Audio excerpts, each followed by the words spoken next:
Kekasih Tuhan yang saya cintai dan juga sekaligus yang saya muliakan.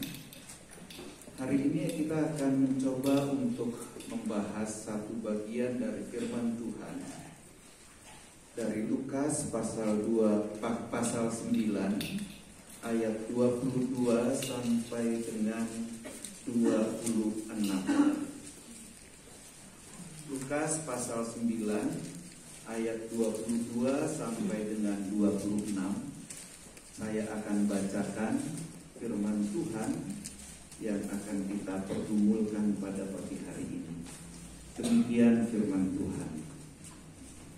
Dan Yesus berkata, Anak manusia harus menanggung banyak penderitaan dan ditolak oleh tua-tua, imam-imam kepala dan ahli-ahli Taurat, lalu dibunuh dan dibangkitkan pada hari ketiga.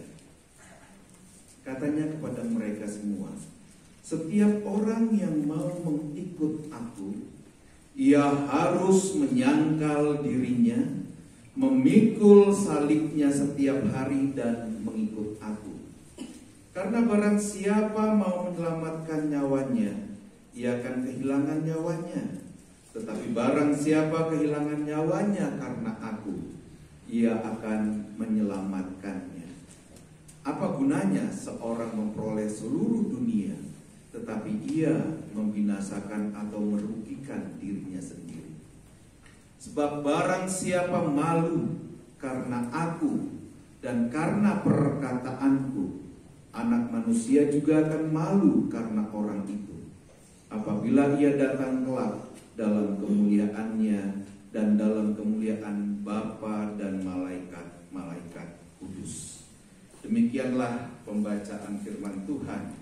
Yang berbahagia adalah kita yang senantiasa mendengar firman Tuhan, memeliharanya di dalam hati dan kemudian menjadi pelaku firman Tuhan.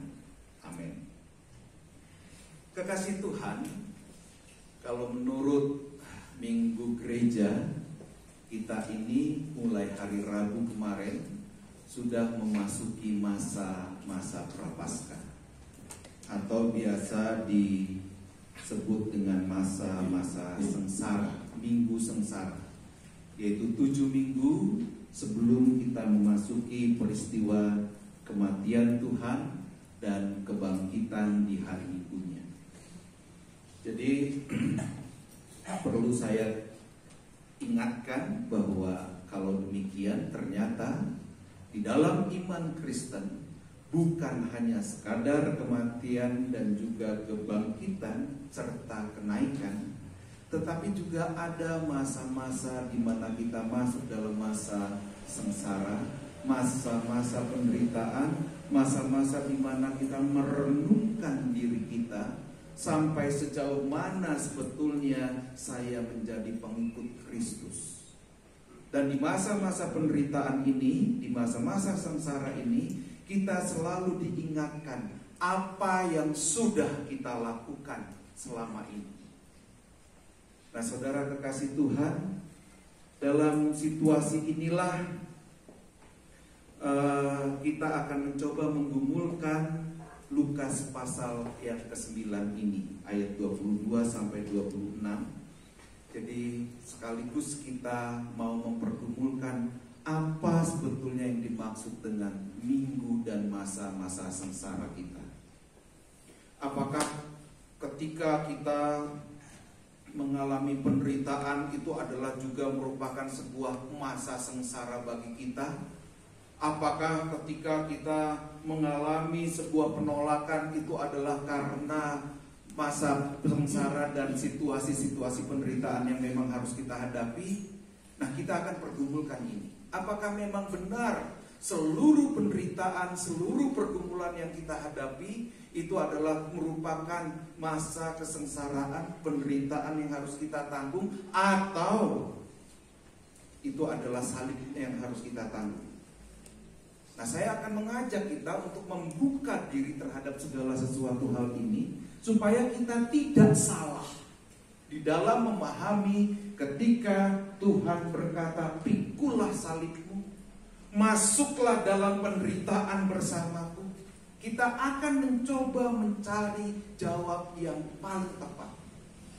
Karena seringkali penderitaan yang kita alami belum tentu merupakan salib yang harus kita tanggung. Bisa jadi itu adalah karena tindakan kita. Bisa jadi itu karena adalah kesalahan yang memang kita lakukan. Jadi hati-hati untuk mengatakan bahwa ini adalah salib yang harus kupikul ketika aku mengalami penderitaan. Hati-hati. Dan hati-hati juga dengan ungkapan yang sering kali salah kita katakan atau orang lain katakan, bahwa kita harus memikul salib Kristus. Itu salah besar. Kita tidak akan pernah mampu memikul salib Kristus. Salib Kristus terlalu berat bagi kita. Makanya Tuhan mengatakan di dalam ayat yang ke-23 itu, pikulah salibmu. Kamu mempunyai salibmu sendiri-sendiri. Jangan terlalu angkuh untuk mengatakan aku memikul salib Kristus. Salib Kristus itu tidak akan mampu kita pikul. Luar biasa beratnya dan kita tidak akan mampu. Makanya Tuhan mengatakan, aku mengizinkan engkau memikul salib. Nah, salib apa yang harus kita pikul? Saudara, sebelum kita masuk ke dalam pemahaman ini, terlebih dahulu saya mengantar kita untuk memahami salib itu terjadi karena apa? Yaitu karena sebetulnya upaya kita untuk mencari Tuhan. Pertama kali itu, salib itu akan kita alami ketika ada kerinduan, ada keinginan kita untuk mencari Tuhan. Apa makna mencari Tuhan? Kalau kita baca Mazmur 42, itu sebuah Mazmur yang terkenal ya, pasti karena kita sering menyanyikan. Seperti rusa rindu, sungaimu jiwaku rindu engkau. Ya, itu Mazmur 42. Apa yang dimaksud dengan seperti rusa rindu, sungaimu jiwaku rindu engkau? Anthony de Mello pernah mengisahkan sebuah cerita yang sangat menarik. Seorang murid datang kepada gurunya dan bertanya, "Guru, seberapa menderitakah aku, atau seberapa dalamkah yang harus kulakukan, tindakan yang harus kulakukan ketika aku mencari Tuhan?" Terus kemudian sang guru itu mengantar muridnya ke sungai dan membenamkan kepala muridnya itu ke dalam air. Terus ditahan, kemudian setelah berapa lama baru diangkat kembali. Si murid itu terengah-engah, gelagapan. Terus dia dengan kesal mengatakan, "Guru, kenapa engkau lakukan ini kepadaku?"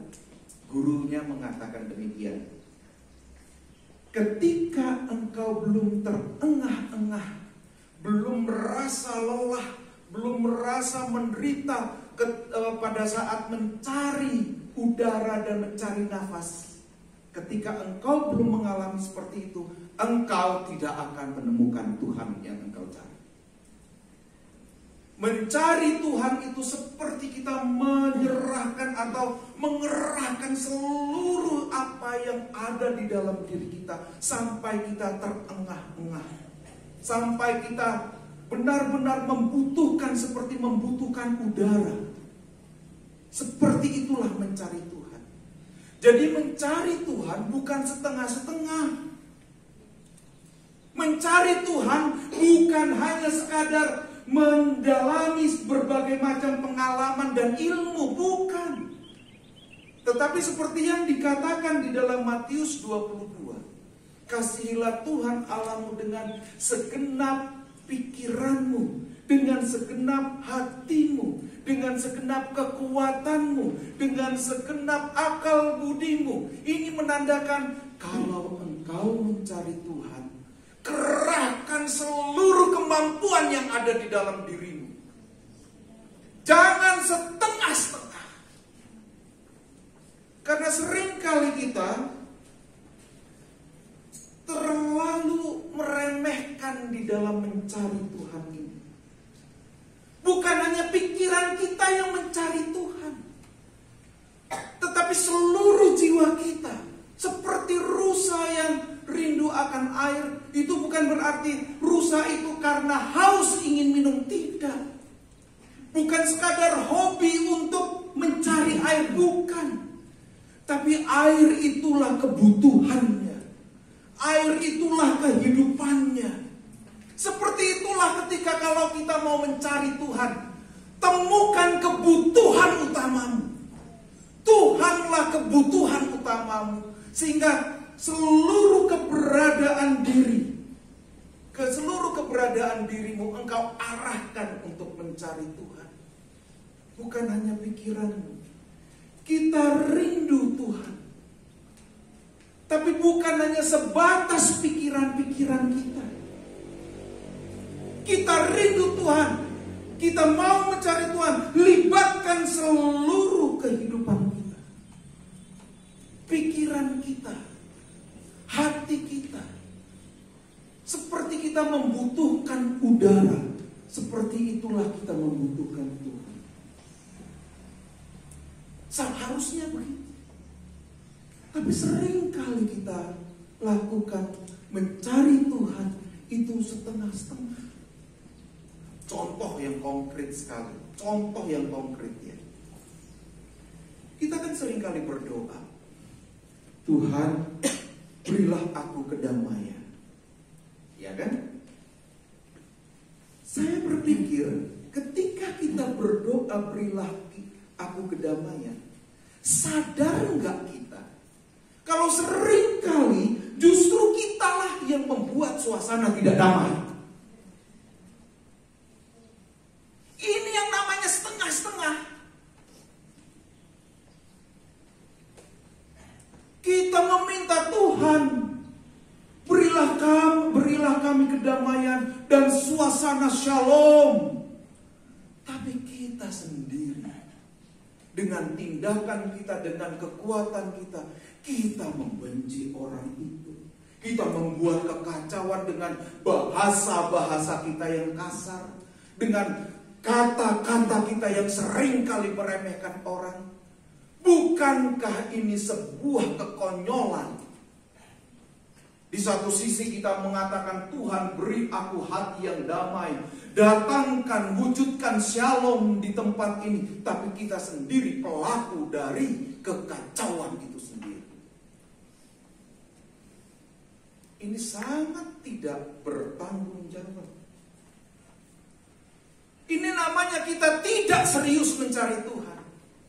Seringkali doa-doa kita itu adalah doa-doa yang dipenuhi dengan kebohongan. Karena kita tahu situasi ini terjadi karena tindakanku sendiri. Jangan suruh Tuhan menyelesaikan masalah yang aku buat. Jangan perintahkan Tuhan untuk menyelesaikan masalah, padahal masalah itu terjadi karena aku yang membuatnya. Tuhan bukanlah orang atau pribadi yang bisa kita suruh-suruh.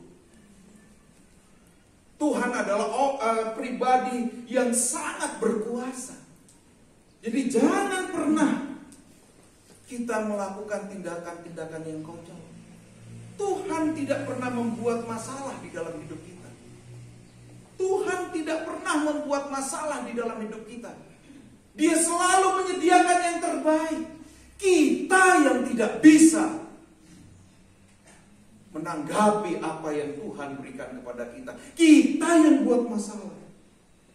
Jadi kalau ada masalah menimpa diri kita, jangan langsung mengatakan Tuhan ini salib yang harus kupikul. Jangan.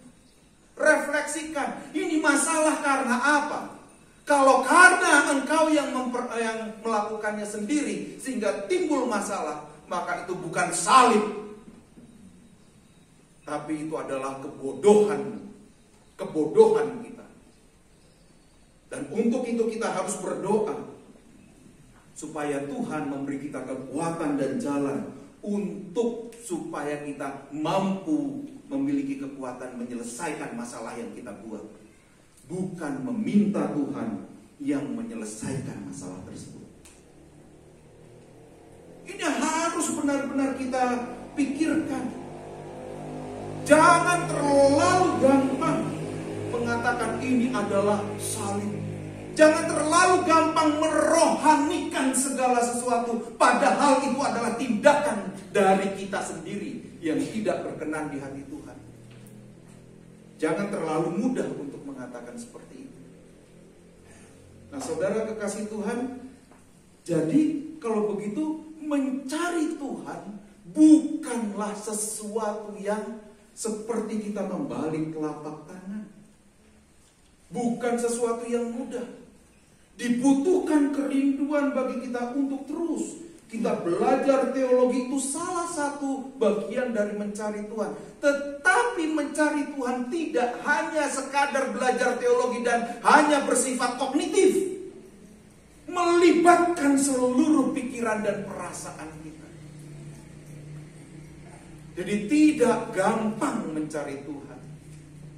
Saya seringkali menegur mahasiswa atau juga mengingatkan mahasiswa ketika mereka mengalami penderitaan. Lihatlah penderitaan itu karena engkau atau karena Tuhan. Kalau karena engkau, minta ampun kepada Tuhan. Jangan suruh Tuhan menyelesaikan masalah dan penderitaan. Itu bukan salib yang engkau harus pikul. Itu adalah konsekuensi dari ketidakmampuanmu untuk mengendalikan diri. Konsekuensi dari kemampuanmu untuk tidak bisa bertanggung jawab terhadap dirimu. Jangan samakan dengan salib. Salib tidak serendah itu. Salib begitu agung. Jadi saudara-saudara, mulai sekarang kita mulai berpikir, gunakan akal pikiran kita untuk melihat segala sesuatu dengan jernih dan jangan terlalu gampang merohanikan segala sesuatu. Saya sering kali sedih jika orang terlalu gampang merohanikan segala sesuatu, kemudian seolah-olah Tuhan yang bertanggung jawab. Tidak. Bagi saya Tuhan terlalu agung untuk kita libatkan dari sebuah kebodohan yang pernah kita buat. Tuhan begitu luar biasa. Jangan pandang dia seperti apa yang kita inginkan. Jangan lakukan hal itu, karena itu hanya merendahkan setiap pemahaman kita tentang Tuhan. Tuhan, aku tidak berhasil dalam mata kuliah ini. Wah, mungkin ini adalah penderitaan dan salib yang harus kupikul. Salah! Itu karena kamu tidak belajar. Itu adalah penderitaan karena kebodohan yang kita lakukan. Bukan salib Tuhan. Ngerti ya yang saya maksud ya? Jadi jangan gampang untuk menurunkan dan membuat keagungan Tuhan menjadi remeh seperti itu. Apalagi kita orang teologi. Apalagi kita orang teologi yang berkecimpung di dalam pemahaman-pemahaman. Jadi bukan itu salib atau sengsara yang dimaksud oleh Tuhan. Jadi apa salib itu? Salib seperti yang dikatakan oleh Tuhan Yesus, yaitu sebuah konsekuensi ketika engkau memutuskan mengikut Yesus. Itulah salib. Ketika aku memutuskan dan berkata kepada Yesus, Tuhan, aku ikut engkau, maka aku harus siap memikul salib. Pertama kali salib yang harus kupikul adalah penyangkalan diri. Apa itu penyangkalan diri? Penyangkalan diri itu adalah sebuah tindakan untuk melepas apa yang menjadi keinginan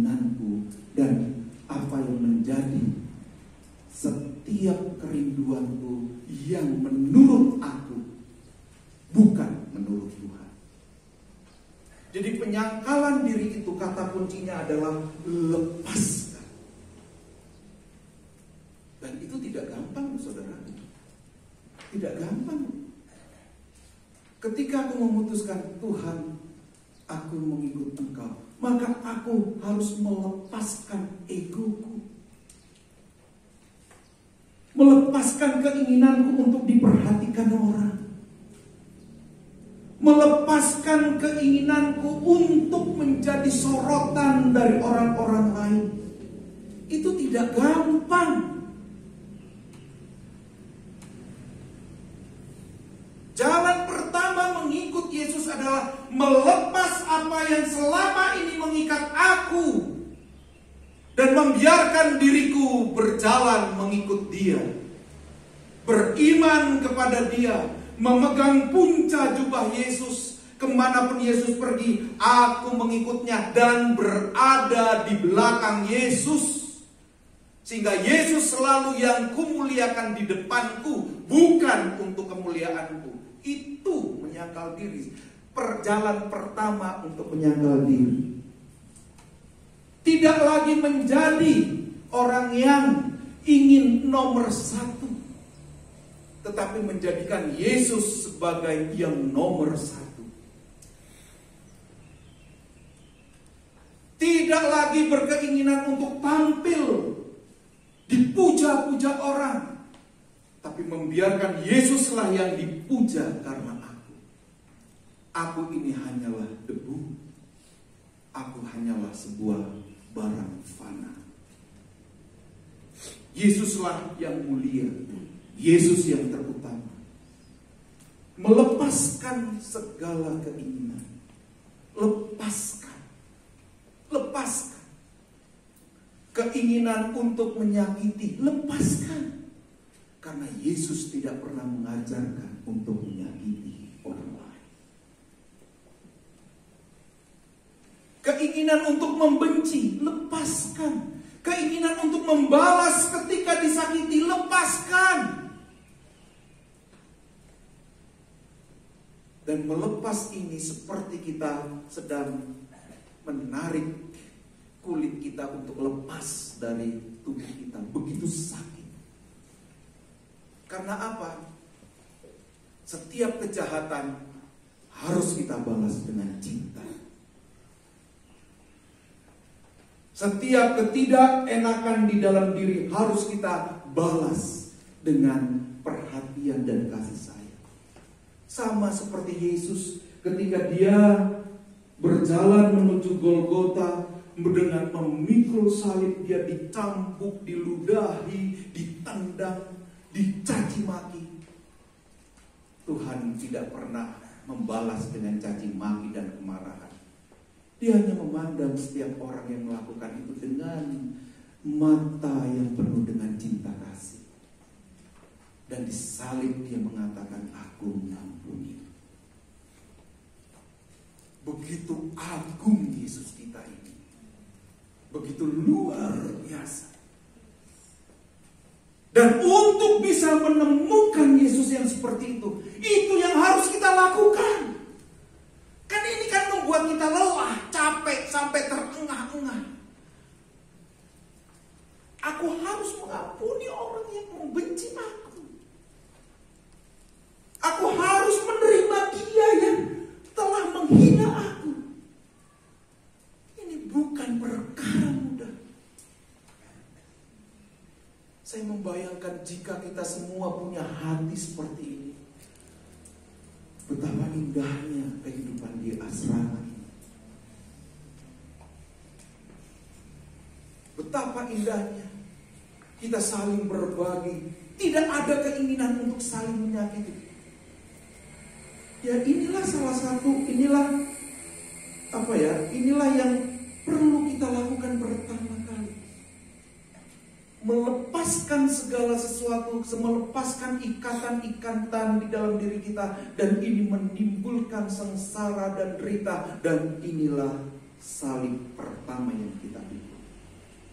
Salib itu mungkin bertambah berat ketika kita mulai melepaskan seluruh keinginan dunia, dan berarti kita berani dan sanggup menghadapi dunia yang pertama kali menolak Yesus. Makanya Tuhan mengatakan, dunia tidak mengenal aku.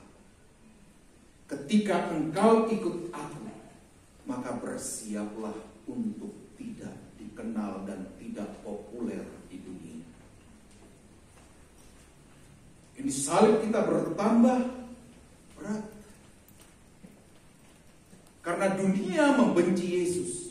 Ketika kita memilih Yesus, maka kita pun harus siap sedia untuk dibenci oleh dunia. Disinilah kita membutuhkan sebuah pola pikir yang didasarkan atas kebijaksanaan dan kebajikan. Ketika telah ditetapkan hukuman mati bagi seorang yang sangat bijaksana yang bernama Sokrates, Sokrates kemudian mengungkapkan sebuah ungkapan yang begitu indah sekali. Dia mengatakan, jangan takut terhadap dunia ini. Teruslah berbuat bijak dengan cara memahami dan memiliki pengetahuan yang benar, termasuk di dalamnya adalah pengetahuan. Kalau ini saya tambahkan, pengetahuan terhadap firman Tuhan. Engkau akan menjadi bijak. Engkau akan menjadi orang yang bijaksana ketika engkau memiliki pengetahuan terhadap firman Tuhan. Dan saya memang meminjam istilah Sokrates ini. Kenapa? Karena di dalam istilah itu dikatakan begini. Kalau memang engkau benar-benar adalah orang yang berpengetahuan, khususnya berpengetahuan firman Tuhan, maka engkau akan melakukan apa yang engkau ketahui di dalam setiap tindakan dan setiap ungkapan dengan segenap hati. Ketika engkau tahu tentang kebenaran, maka tindakanmu akan melakukan sesuatu yang benar. Ketika engkau tahu bahwa ini salah, maka engkau tidak akan melakukan hal itu. Karena setiap orang yang berpengetahuan terhadap firman Tuhan akan bertindak bijak dan bertindak smart, akan bertindak benar, karena dia melakukan berdasarkan pengetahuannya bahwa ini adalah benar. Dan kalau ini adalah salah, tidak akan saya lakukan. Karena ketika saya melakukan yang salah, saya bukan orang bijak, tapi saya orang bodoh. Jadi kalau tahu apa yang salah, ya jangan lakukan dong. Iya enggak? Ya jangan bangga dengan bisa melanggar peraturan. Jangan bangga. Itu bukan kebijakan. Itu bukan hamba Tuhan yang tahu tentang firman Tuhan. Itu adalah hamba iblis yang tahu bahwa yang salah yang harus dilakukan. Hamba Tuhan yang benar adalah orang yang tahu tentang pengetahuan firman Tuhan dan tahu mana yang harus dilakukan dan mana yang harus dilaksanakan dalam hidup. Itulah hamba Tuhan. Tetapi sekaligus hamba Tuhan yang seperti ini adalah hamba Tuhan yang berani untuk melawan setiap arus dunia. Karena dunia selalu melakukan apa yang terbalik dari apa yang dikehendaki oleh Tuhan. Sama seperti Yesus. Coba kita lihat Yesus kita yang begitu agung. Dia melakukan setiap apa yang benar meskipun dia tahu ini berlawanan dengan dunia. Tapi bagi dia, kehendak Bapa lah yang pertama kali harus kulakukan. Bukan ketakutan dia menghadapi dunia. Bukan ketakutan, wah nanti dunia menolak aku, oh nanti aku tidak terkenal, oh aku nanti tidak populer. Bukan. Bapakku yang paling utama. Jadi ketika aku melakukan yang tidak dilakukan oleh dunia dan bertentangan dunia dengan konsekuensi dunia akan membenci aku, bahkan dunia akan menyalibkan aku, tetap kulakukan.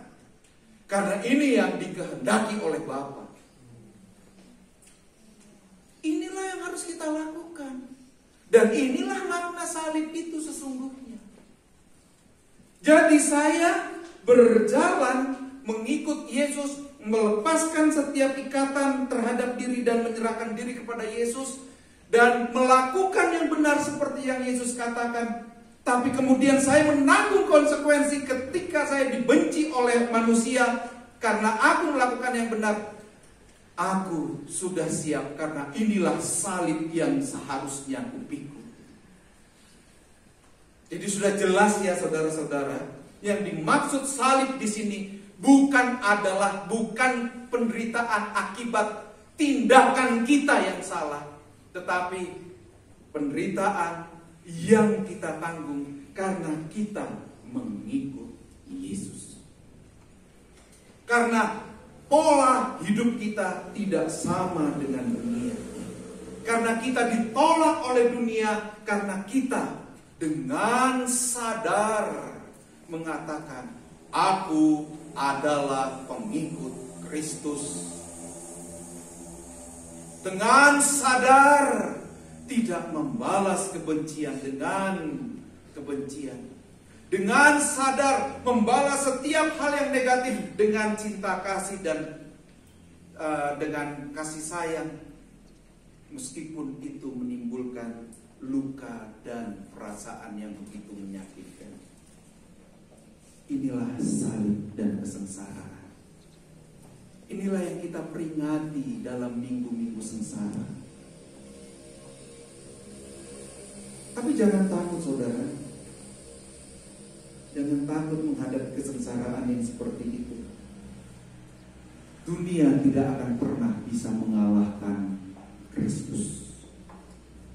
Dan itu berarti dunia tidak akan pernah bisa mengalahkan engkau. Engkau akan selamat bersama dengan Kristus. Jangan takut. Kristus sudah menjamin ketika engkau ikut aku dan melepaskan ikatan dunia, meskipun engkau mengalami kesengsaraan, tetap ada aku untuk menopangmu, untuk membuat engkau terus berjalan, berarak-arak bersama dengan malaikat sorgawi menuju pada masa depan bersama dengan Kristus. Tidak pernah Kristus membiarkan engkau seperti seorang yatim piatu, seperti yang dikatakan oleh Yohanes. Bahkan kemudian ketika engkau memutuskan mengikut aku, seperti juga yang dikatakan oleh Yohanes, ingat, ini menarik sekali. Justru Tuhan Yesuslah yang berdoa untukmu. Bukankah Yohanes mengatakan Yesus berdoa untuk murid-muridnya? Tuhan Bapa, persatukanlah mereka, jagalah mereka, jadikan kami sehati sepikir, biar kehendak-Mu jadi untuk menyatakan rahmat-Mu. Jadikan kami satu. Bukankah ini yang didoakan Yesus untuk murid-muridnya? Supaya kita tetap satu, bersatu hati mengikut Yesus meskipun mengalami penderitaan. Yesus menguatkan kita melalui apa? Kehadiran saudara-saudara kita di sebelah kiri kanan kita. Itu adalah kerja Yesus. Cara kerja Yesus menguatkan kita sehingga kita tidak pernah kalah oleh pergumulan dunia ini. Bahkan Yesus menegaskan di dalam kitab Ibrani bahwa kalaupun aku mengizinkan sebuah penderitaan engkau derita, engkau alami, penderitaan itu adalah penderitaan yang pasti sanggup engkau hadapi. Aku tidak akan mengizinkan penderitaan yang melebihi kekuatan. Sama seperti kalau kita mau besok UTS ya. Kalau mau UTS atau mau UAS, itu kan masuk penderitaan kita nih kan. Tapi penderitaan itu apa? Mengantar kita sampai pada level yang lebih tinggi kan. Selesai UAS lega, UAS menderita, tapi kemudian selesainya kita naik tingkat. Seperti itu.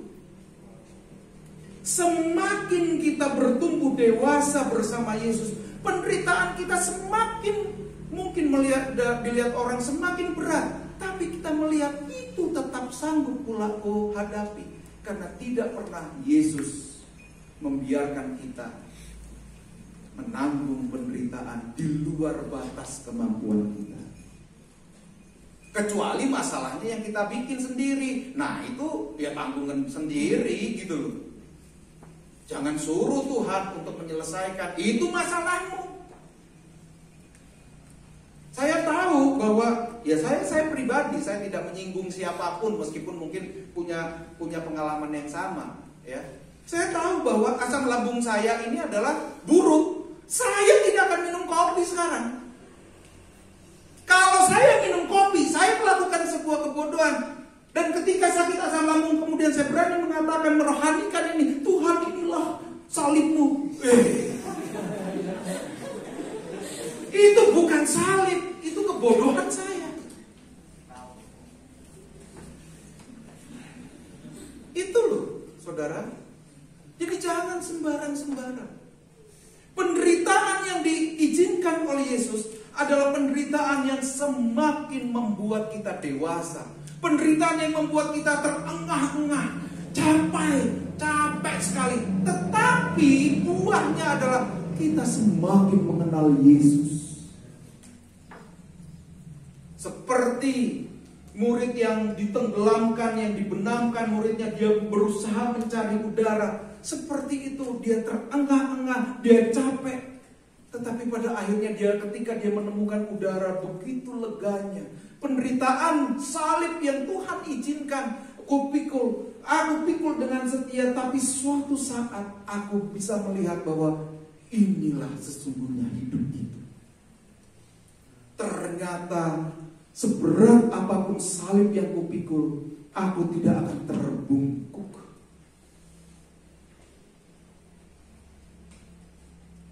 Aku akan bisa berjalan. Karena apa? Karena Tuhan menolong aku melalui orang-orang yang ada di sekitarku. Ada sebuah pujian. Pujian ini kelihatannya itu bersifat duniawi atau sekuler. Tapi saya melihatnya ini adalah pujian yang begitu rohani. Begitu memperlihatkan bahwa Tuhan menunjuk orang-orang yang di sekitar kita itu menjadi orang yang bisa menopang kita. Ini pujian sudah lama sekali, ini jadul banget. Dinyanyikan oleh grup band The Hollies. Judulnya He Ain't Heavy, Is My Brother. Salah satu refrain mengatakan begini. If I'm laden at all, I'm laden with sadness. Ketika aku merasa bahwa aku terbeban dengan kesengsaraan, maka Tuhan menyiapkan orang yang menggendong aku. If I'm laden with sadness, saya lupa. Everyone's heart isn't filled with the gladness. Jadi Bebanku itu terjadi karena apa? Karena aku melihat setiap orang itu terbeban karena ketidakbahagiaannya. I'm alone for one another. Dan aku merasa sendiri. It's a long, long road from which there is no return. While we're on the way to share, to dare, why not share? Jadi perjalanan hidup kita itu begitu jauh. Ketika kita menuju ke sana, kenapa kita tidak saling berbagi? Kenapa kita harus berjalan sendiri? Karena Tuhan sebetulnya tidak pernah membiarkan kita berjalan sendiri. Jadi saudara kekasih Tuhan, saya mau mengatakan bahwa di minggu sengsara ini seharusnya kita semakin disadarkan untuk selalu melepaskan setiap kerinduan dan keinginan duniawi kita dan mulai mengarahkan hidup kita hanya kepada Tuhan. Memang kita akan masuk dalam kesengsaraan, tetapi lakukan. Saya analogikan, kalau kita tahu belajar itu baik, lakukan meskipun menimbulkan kesengsaraan. Lakukan. Memang belajar itu tidak enak, memang belajar itu sengsara, tapi lakukan. Karena apa? Dengan belajar engkau akan bisa menjawab setiap pertanyaan yang akan diberikan kepada kita semua pada saat kita mengalami tes. Demikian juga kalau tahu ini adalah baik mengikut Tuhan, lakukan. Meskipun menimbulkan kesengsaraan, lakukan tetap. Karena apa? Karena ketika kita tetap menyatakan diri sebagai pengikut Kristus, kita akan meraih masa depan yang lebih cerah. Jadilah orang bijak. Jadilah orang yang berpengetahuan akan firman Tuhan. Kita masuk dalam saat